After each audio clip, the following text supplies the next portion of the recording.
Well, hello everybody. Welcome back. Josh here with Josh's Lawn and Landscape. Don't know if this will turn into an actual video that gets posted today, but just in case, doing an intro. So, it's a little, if you can see through the trees there, it's a little, oh here.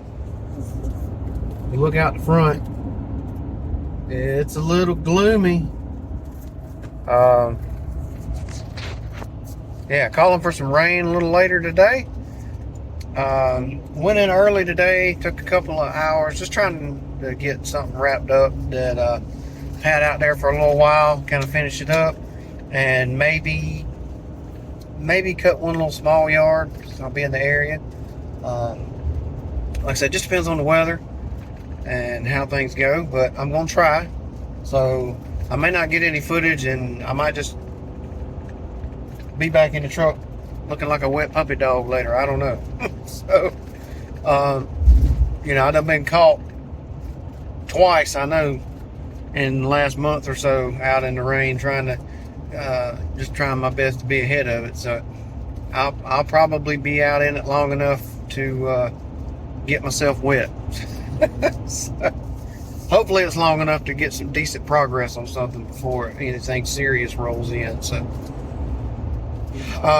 still no word today, which it's a little after lunch. Still no word today yet as of the quick track, so I don't know when I'll hear something on that. So they had a doubleheader softball game last night. They were able to win both games, so big win in the first one, hard fought game in the second, but they did a good job, pulled it out.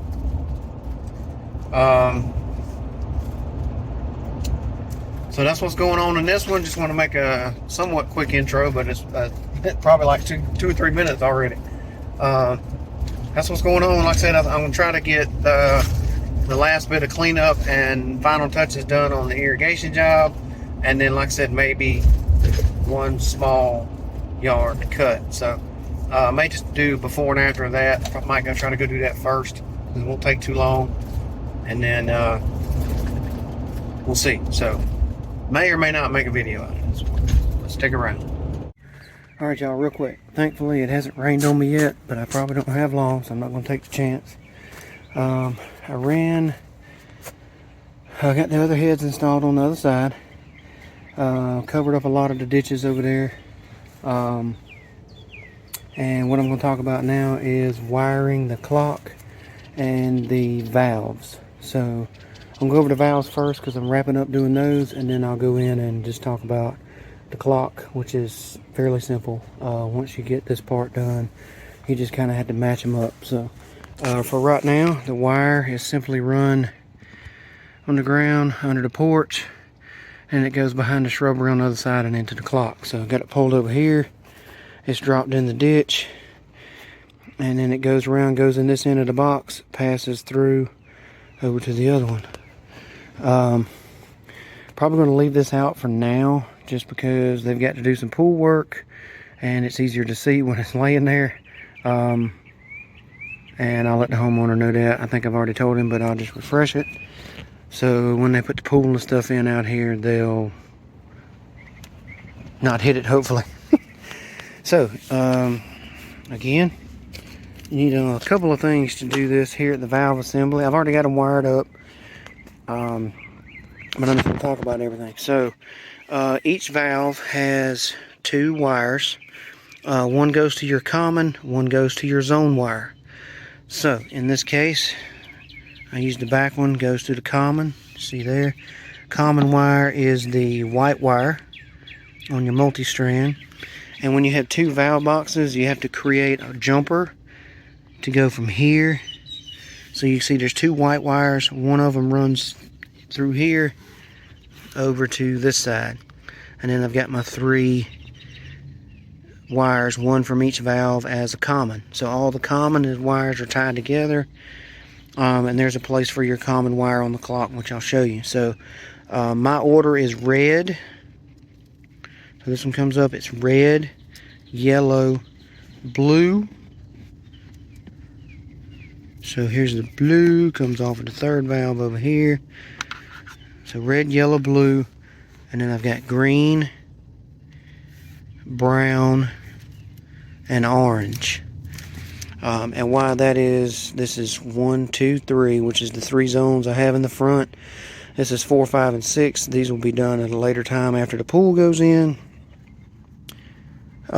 So just need to remember that order: red, yellow, blue, green, brown, and orange. Just kind of rolls off the tongue there. This is a 8-strand wire, so there is an extra black wire, and all I did was cut it off, cut a short piece of the excess common wire that I had over there, the white wire, and just looped it together so that I could put one of these on there. What those are, you see one on all my connections, is a Drycon. It's just what I call a gel nut. It has a gel, moisture protectant gel inside of it. Just keeps moisture from getting on the wires, shorten them out. You can buy these in I think a 25 pack at most irrigation supply places. Wire strippers and wire cutters to cut all your excess and stuff off. Be careful stripping the coating off the wire. This black coating, if you just barely cut into it and then get to an end where you can cut it a little bit, that cut will actually rip once you get going and pull on it, and just pull it back however far you need it, which is actually over here for me. But everything's got connections, gel caps, and then all you have to do, again, remember your order, and that is the order that you will connect the wires on the timer. So I'm going to box these up, put the lids on them, and I'll be back to show you what the timer will look like, at least for this job. So hold on. Alright, I'm going to make this really quick. I haven't done the wire yet, so luckily I already had the hole punched in the wall from the previous. Bring the wire through, give yourself some excess, don't worry about wasting a little bit, but you know, make sure you get enough. I always tie it off here. On this one it has inserts, so when we do the back, we're going to have to get another, I had to get another insert to go in this slot. But for now, see, you have your common wire, goes here, and then these are listed 1, 2, 3, 4 on the bottom. So red, yellow, blue, and then that would be the green one. I can go ahead and hook it up since I'm here. So once you get those hooked up, you will set the timer, and so you have to do your date and time, what time you want the irrigation to come on, how long each zone will run, and what days of the week you want it to water. So once you do that and it's set, you can turn it to auto and it will run off the schedule you have set. So that's what I'm going to do. And then what I may do is, once I get the wires done, show you how to adjust all the stuff. So stay tuned. So there you go. Common wire. Red, yellow, blue. 1, 2, 3. Zones out front. So you want to do date and time. This is already set, 27th April 23. And you can change this plus and minus, bump it over for the month. Start time 6 a.m. program A. So let's go. Okay, second one's off, so that's good. So 6 o'clock in the morning is when it will start. Same thing, plus minus. Let's see, zone 1. Since we're running rotors, we're gonna bump this up. He's gonna be establishing a little bit. So we'll do, let's see, 30. And you go to zone 2, which is the sprays. So we'll let them run for about 12 minutes, because they're consistently spraying the same area. You don't want them to run as long. Zone 3 is rotors, so we're going to do like zone 1, so 30 minutes. Oop. So once those are set, let's make sure 4, 5, no mode, no mode. Okay, so 4's not running, so we're good. Watering days. If you see the droplets not crossed out, as watering every day. I think we'll do Monday, Wednesday, Friday, and Saturday. So what we'll do is Monday, yes. Tuesday, no. See there? Means it's not watering. Tuesday, Wednesday, yes. Thursday, no. Friday, yes. Saturday, yes. Sunday, no. Okay, so for now, those are the days it'll come on. So all you got to do here, turn it to auto. It's going to run on the schedule. So 6 o'clock in the morning, those zones will come on. So here we go. That's your basics of wiring your clock, setting it, and wiring your zones. So hopefully that was helpful. I'll close this video out briefly in a minute. Stick around. Well, all right, y'all. I'm in the truck, and Mr. Gerald, I already have my seatbelt on. Thankfully, thank the Lord, amen, rain held off. So I was able to get a good bit done. Oh, got a call coming in. I'll be right back. All right, y'all, I'm back. My wife calling to see where I was at. She's with my oldest daughter doing dance pictures, and I just told her I was on the way home, because the little one's at home with Grandpa, so, or Pa, as she called him.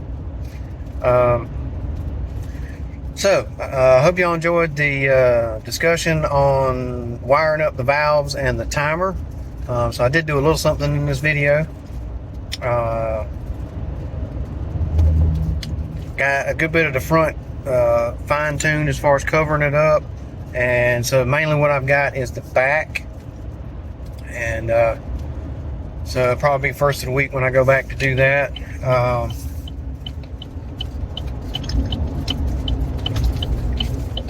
don't pull out, bro. That's a bad spot right there. Woo! Right on the curb as you branch off of the road, the guy was coming out of the trees, and the other dude was coming from the opposite direction. That could have been ugly. But so thankfully it is sprinkling a little bit, very lightly so far, but the rain held off, as I said. Thankful for that. Lord's watching out for me.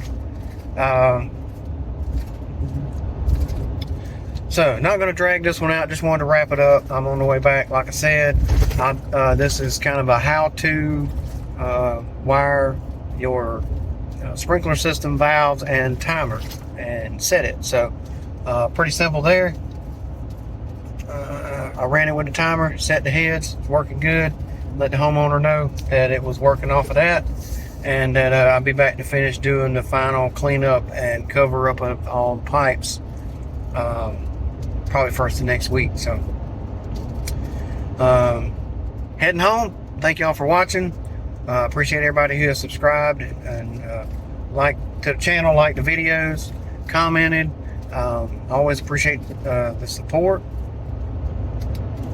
Just want to say thank y'all, and as always, y'all be safe, be kind, be blessed, and catch you on the next one. Thanks, everybody.